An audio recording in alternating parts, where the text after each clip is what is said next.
fisioterapeuta falou. Eu falei, tem boca, né? É isso que significa. Então, assim, nenhuma fala vai suprimir a necessidade de fazer uma avaliação.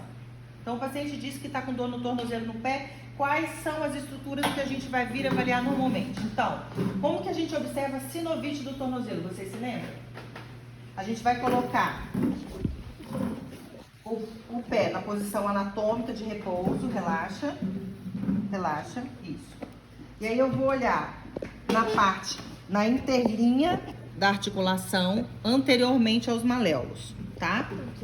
Quando a quantidade de líquido é muito grande, aí a gente vai ver o pé posicionado em plantiflexão e vai ver volumes aqui atrás dos maléolos, né, de um lado e do outro do tendão do tríceps sural, ok? Se eu tô vendo um volume aqui, mas eu tô pegando esse volume com pinça digital, significa que é gordura. As mulheres idosas, sobretudo, costumam ter gordura acumulada aqui nessa região. Se você pegou, não é sinovite. A sinovite você vai fazer deslocamento do líquido com pressão digital, tá?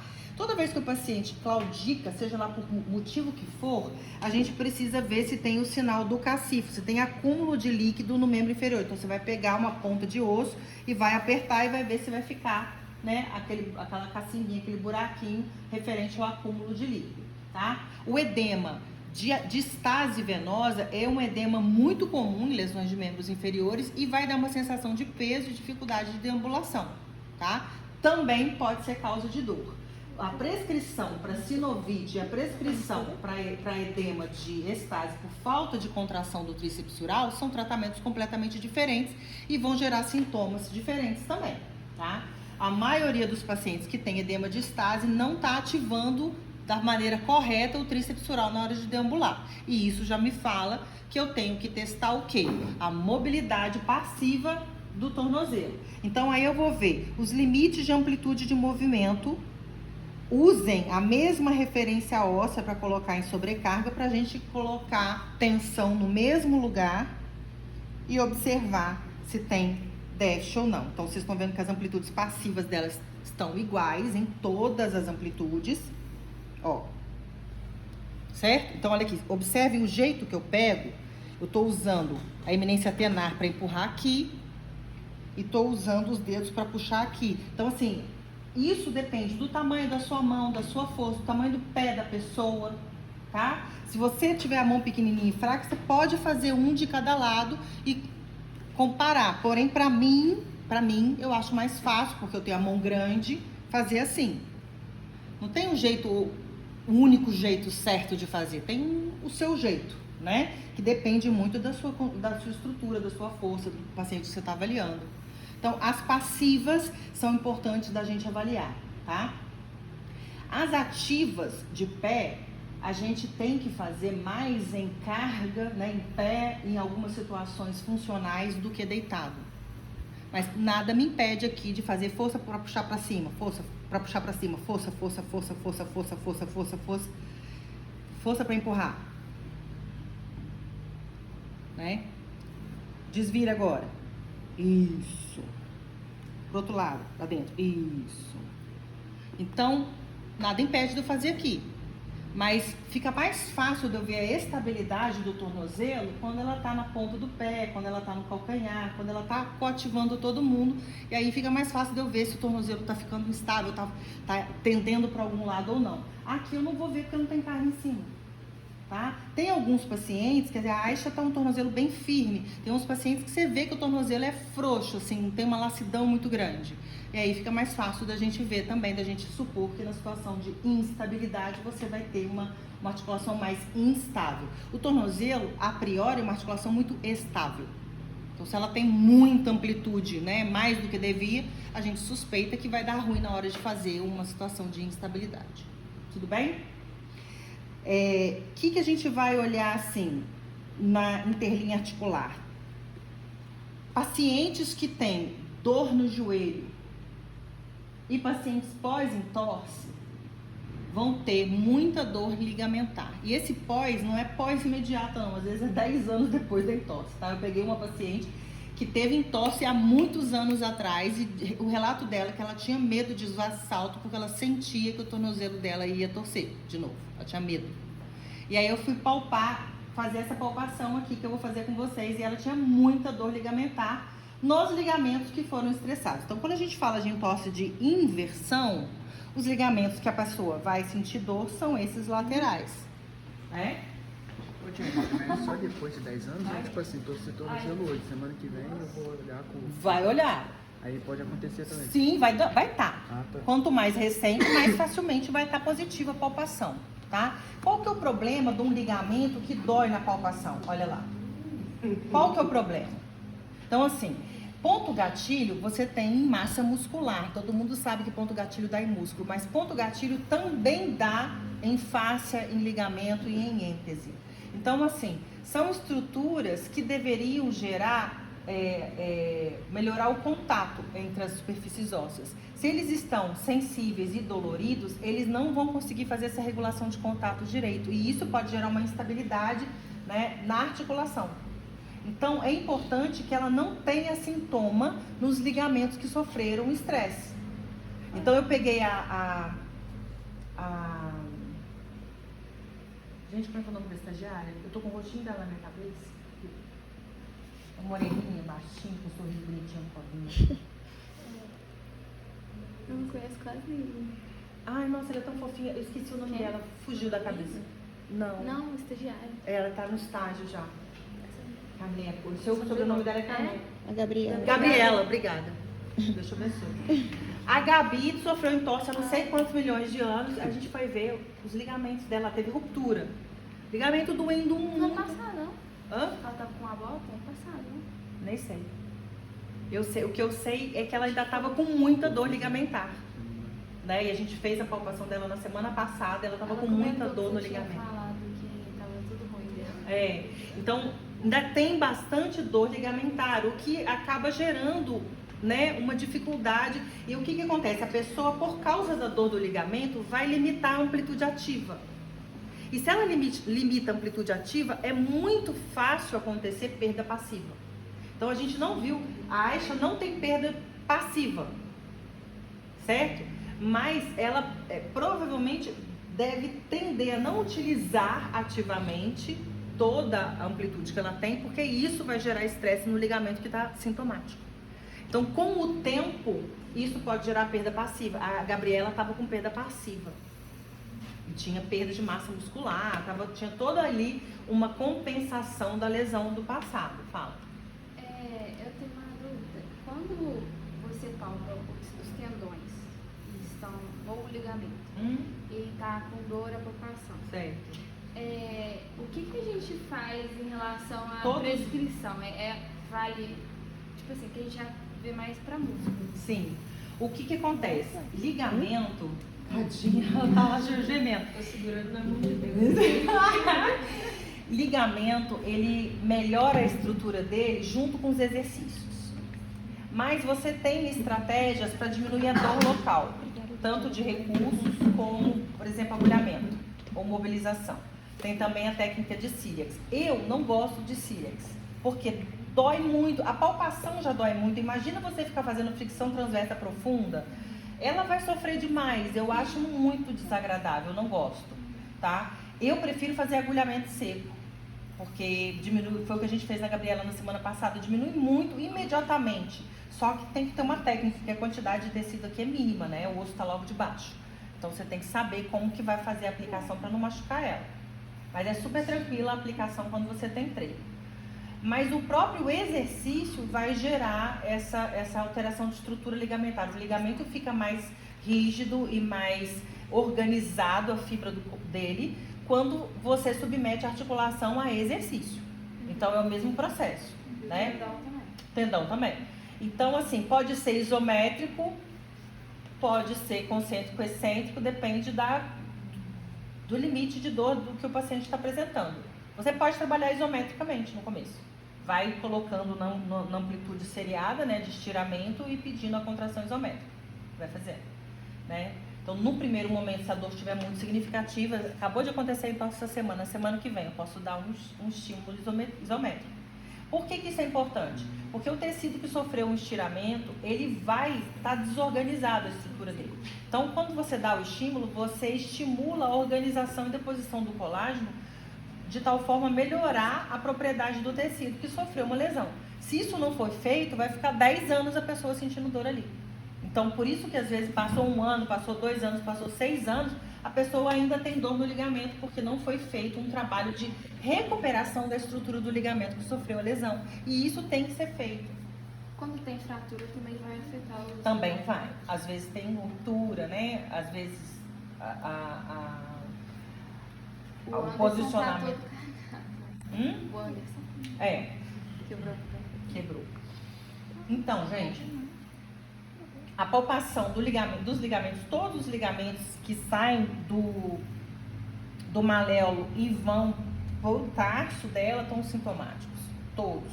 E aí, se vocês forem palpar aqui, eu sei que ela não vai ficar feliz com vocês, mas a estrutura do tecido não é igual, ele fica áspero, ele fica crepitante, ele fica cheio de bolinha, ele não tem uma estrutura de um ligamento normal. Então, assim, se a gente pegar Jean aqui no meu lugar, eu tô com o dedo exatamente no mesmo ponto da estrutura. Coloca o dedo no meu lugar aqui, aqui e aqui. Senta. Aí você vai apertar com pressão e fazer um deslizamento profundo. É igual à estrutura do tecido? Esse é macio, liso. Esse é áspero, emboladinho, sabe? Então a estrutura do tecido você reconhece que ela não está normal. Então a gente precisa identificar isso para conseguir gerar exercícios de remodelamento. Duda. É você. Então, vou pegar mesmo o ponto da estrutura óssea aqui. Pega esse ligamento aqui. Aperta e faz o deslizamento transversal, sente a estrutura do tecido. Eles são diferentes. Então, em quem que você vai encontrar isso? Nos pacientes que sofreram trauma, né? Entorse, fratura, tarará. E nos pacientes que usam estratégias motoras de tornozelo. Quais? Várias, né? Se a pessoa usa estratégias motoras que, por exemplo, no contato inicial tem muito inversão de tornozelo, né? Na fase média de médio apoio, você vai encontrar a mesma palpação como se tivesse um padrão de entorse ali. Só que não é entorse, é uma utilização em sobrecarga desses tecidos durante uma atividade funcional específica. Deu para entender? Tudo bem? E aí, gente, então eu preciso fazer essa palpação dos ligamentos em torno de toda a articulação, em volta dos maléolos e na parte anterior, e detectar os pontos de dolorimento. Então, o paciente que tem osteoartrite de joelho, ele vai ter estratégias de tornozelo. É muito difícil, a não ser que seja uma osteoartrite muito leve. Aí não tem estratégia de tornozelo ainda. Mas com muita frequência eles reclamam de dor de tornozelo.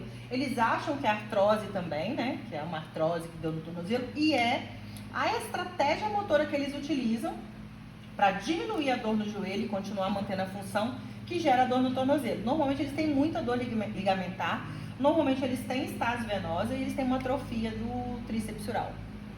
E com muita frequência mesmo, eles têm dor em algumas estruturas, tais como o tibial anterior. O tibial anterior, eu já falei pra vocês que ele faz parte, ele acaba entrando no checklist de tornozelo, mas é óbvio que ele também vai entrar no checklist de tornozelo. Então, a palpação do ventre muscular, faz força pra cima, força, força, e relaxa, e a palpação do tendão. Então, vou ter que inserir tanto no de joelho quanto no de tornozelo. Qual mais que a gente vai palpar aqui?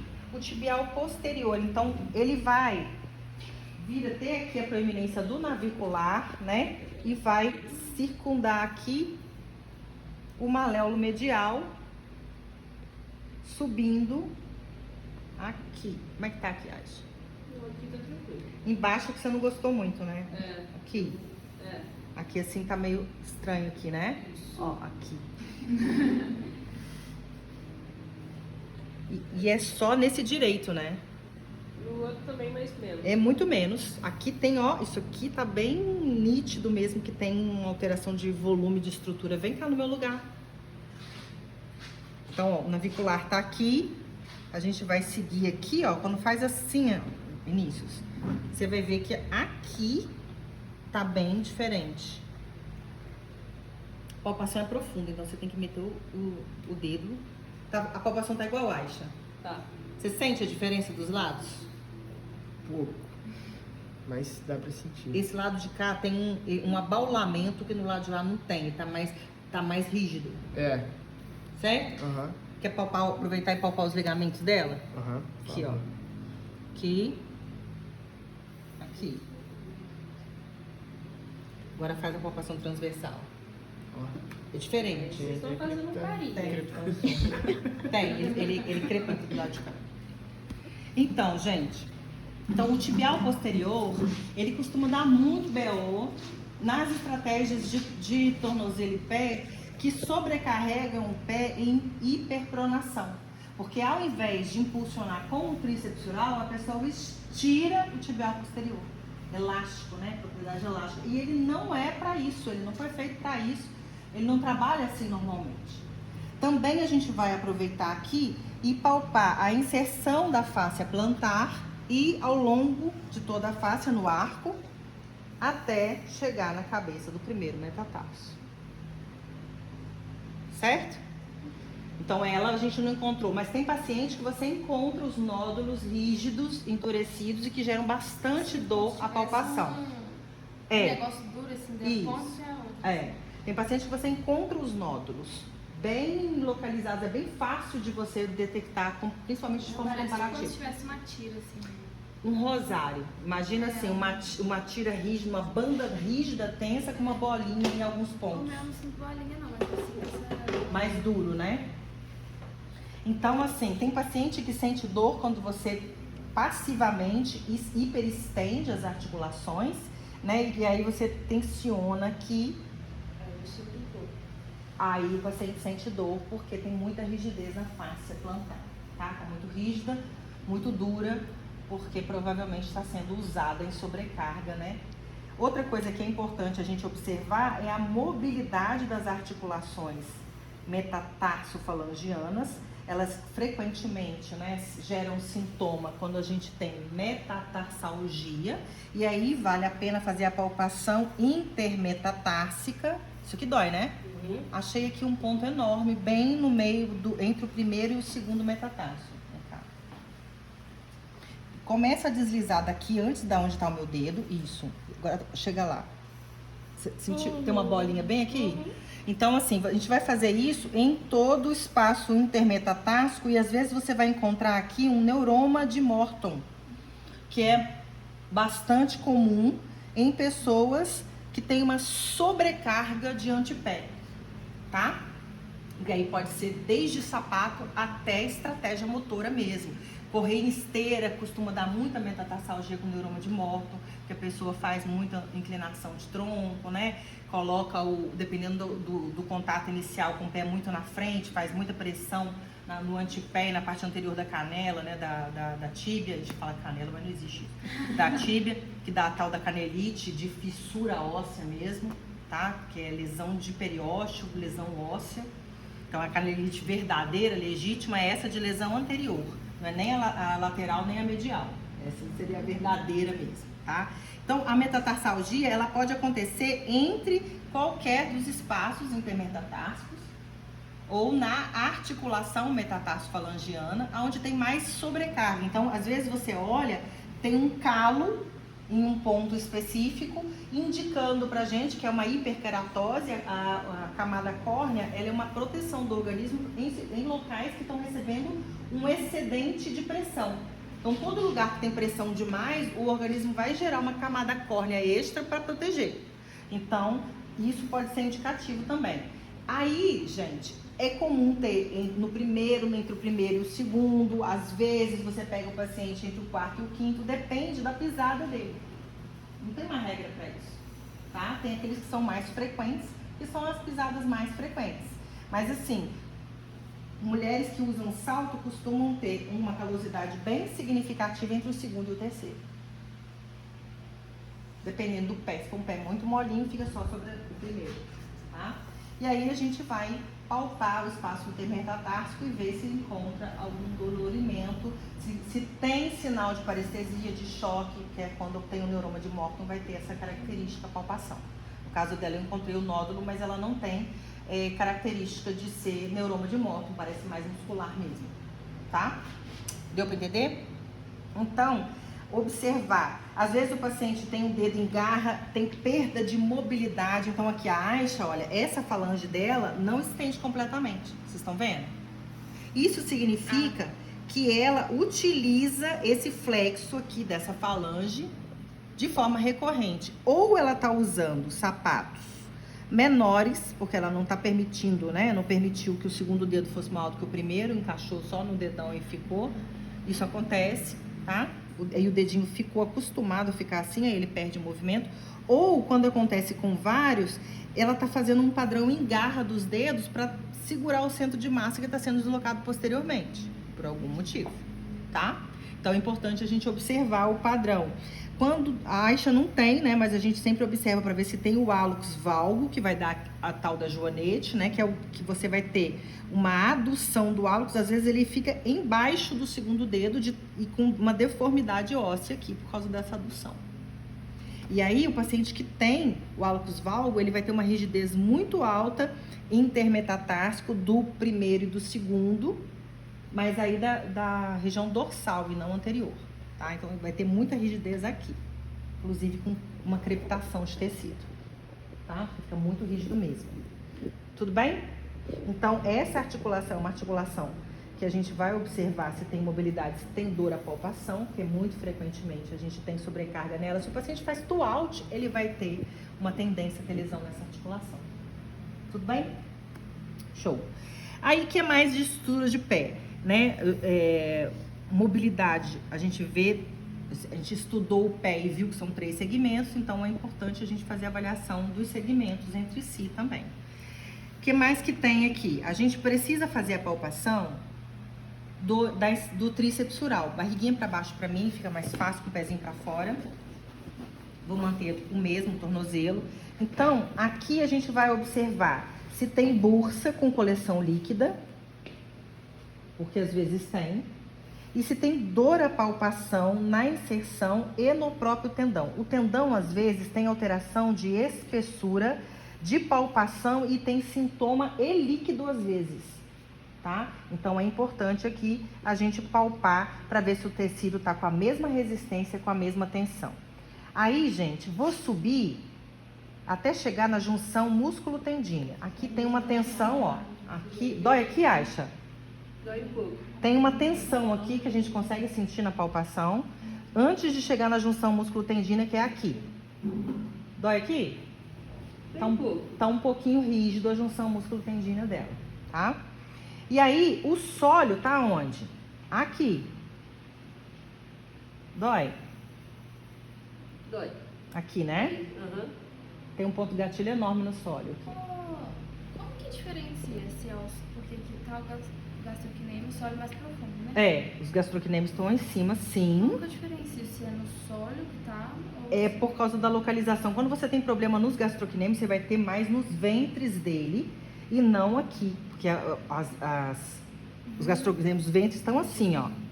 Aí aqui tá o sólio. Mas ele vem até aqui, mais embaixo, né? Mas ele é mais baixo. Uhum. É aqui onde eu tô palpando, na Aisha, né? Porque aqui tem a junção músculo-tendina dela, ó, aqui. E aqui entra o sólio. O tendão vai até aqui? Aqui a junção músculo-tendínea é lá em cima. Aqui começa Então, as fibras musculares. Hã? Porque eu tô com dor aqui, mas acho que... Aí a junção muscular. Olha o seu ventre muscular. É a junção músculo-tendínea. Tá? E aqui tá o sólio. Então ela tem dor no sólio. Provavelmente a gente tem aqui um mecanismo extensor, né, em cadeia fechada, ou uma impulsão com o joelho fletido. Se você impulsiona com o joelho já fletido, você vai impulsionar só com sólido. Entenderam? Mas na passiva ela não tem perda de dorsiflexão, que me fala que esse sólido não está tão rígido assim. Ele está um pouco rígido, tem alguma lesão aqui de sobrecarga, mas ele não está limitando a amplitude de movimento passivo. Tudo bem? Dúvidas aqui? Barriga para cima. Vocês se lembram da mobilidade da fíbula, né? Então, nas lesões de tornozelo, a gente sempre precisa averiguar se a fíbula está fazendo o deslizamento anterior e posterior durante a movimentação do tornozelo. Se houver perda, a gente tem que fazer a mobilização também, isso faz parte do checklist de tornozelo. Ok? Ela tem que ir pra frente na dorse? Pra trás, Ó, né? quando você faz a entorse, é inversão e plantoflexão. Nesse momento, ela vem anteriormente no tornozelo e posteriormente no joelho. Então, ela tem que vir para trás implante e para frente endorse. Para trás implante e para frente endorse. Quando acontece a entorse, normalmente ela vai para trás e não volta mais. Fica presa lá atrás, fica sem o deslizamento para frente. Entendeu? Porque Isso passa. tem a ver, por exemplo, eu tava andando muito de bicicleta, só que eu tive que parar porque eu tava sentindo muita dor aqui do lado, nessa região, e aqui. Pode ter a ver com o movimento da fíbula? Pode ter a Na ver. pedalada? Pode ter a ver. Deixa eu testar aqui como é que tá. Relaxa. Deita lá pra mim, porque você é muito maçuda. Se você fica tensa, eu não consigo ver nada. Ó, como é que o negócio dá. Porque ela é toda rígida e eu não tô conseguindo nem perceber o movimento. Olha.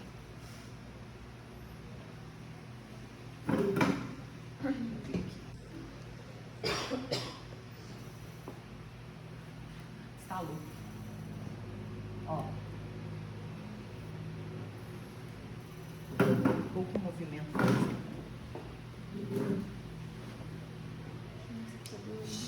Barriga para baixo. Aí, se ela tá sem o deslizamento anterior, o que eu tenho que fazer? Empurrar ela para frente. E eu vou fazer isso no joelho, sem inserir o tornozelo. Neste caso, eu poderia inserir o tornozelo também, tá? Tem manobra usando o tornozelo como referência. E aí eu faço a flexão e empurro para frente. Vinícius, no meu lugar. Então, ó, dedão aqui bem atrás dela, sentiu? Aí você faz a flexão de joelho. Quando você flexionar o joelho, você empurra ela para frente. Gasta o seu olfato aí que eu tô sem. É isso mesmo? Não sei, como é que tá, Yas? Tá, É com força, tá? Aham. É bem exatamente onde dói. Mas tá vendo?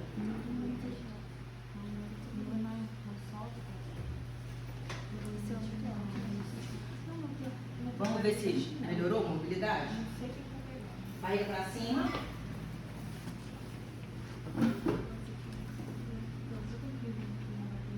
Olha o joelho dela, como é que faz, olha. Segura o joelho. Agora tá mexendo. Vamos fazer aqui, Aisha, em pé? Vinícius, você vai continuar sendo o terapeuta dela. Vem cá, aqui. Seu pé direito aqui em cima. Aí, Vinícius, vem aqui, ó. Aí você vai colocar a imensa penar aqui no mesmo lugar, certo? E aí, quando ela flexionar, você vai lá na frente, você empurra junto. Tá. Sacou? E aí vai ficar com o ombro aqui no bulbo mesmo, não tem jeito de ficar de lado com isso não. Tá bom. Yes. Faz parte da vida, não tem jeito não. Então você vai empurrar esse daqui pra frente, só esse, Só empurrar, esse. só esse pra frente quando ela flexionar. Vamos lá, Aisha, agora é você ativo. Isso. Isso. Aí, eu tô vendo que ele tá fazendo força, tem que fazer força mesmo. Tá doendo não, né, Aisha? Não. Ela vai sentir uma pressão muito forte, né? Agora, tem alguma posição, pode parar, que você fazia sentir desconforto, tipo agachamento, por exemplo. O agachamento vai ser limitado por causa dessa mobilidade da fíbula. Entendeu?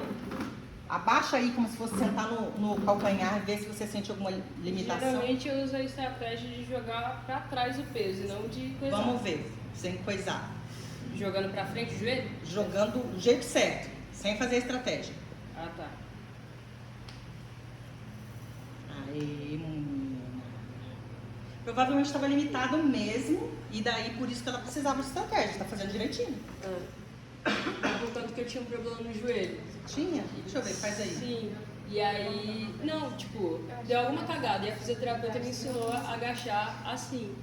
Tá bom, esquece essa parte, pula essa parte e faz aí Faz aí do jeito certo, senta lá no tornozelo. Tá ok, né? Provavelmente tinha uma limitaçãozinha pequena, né? Que estava limitando. A limitação, ela não vai se restringir ao tornozelo. A pessoa vai sentir a limitação também no joelho, da falta de mobilidade da fíbula. Porque a fíbula vai ser importante tanto no movimento do tornozelo quanto do joelho, né? Esse é o checklist de tornozelo e pé. Então, vocês viram a palpação de todas as estruturas nobres que costumam dar problema, né? E aí a gente vai conseguir mapear exatamente o que é que o paciente tem. Vocês já sabem como funciona, então, nas suas duplas, todo mundo reproduzindo o protocolo para a gente não esquecer e fixar a informação. Encontrou um nódulo, uma tensão, não sei o que, um déficit de mobilidade, a gente intervém. Tá? Ô, gente, os indicativos de canelite eu não sei qual. Oi? Os indicativos de canelite. Canelite você vai ter 3 tipos, né? Tem a verdadeira, que é na parte anterior, e tem dor e palpação local, e tem a queixa específica na marcha ou na corrida. Tá? E tem a canelite lateral, que é o excesso de dorsiflexão de tornozelo, e tem a canelite medial, que costuma estar relacionada com excesso de hiperpronação do pé. Tá?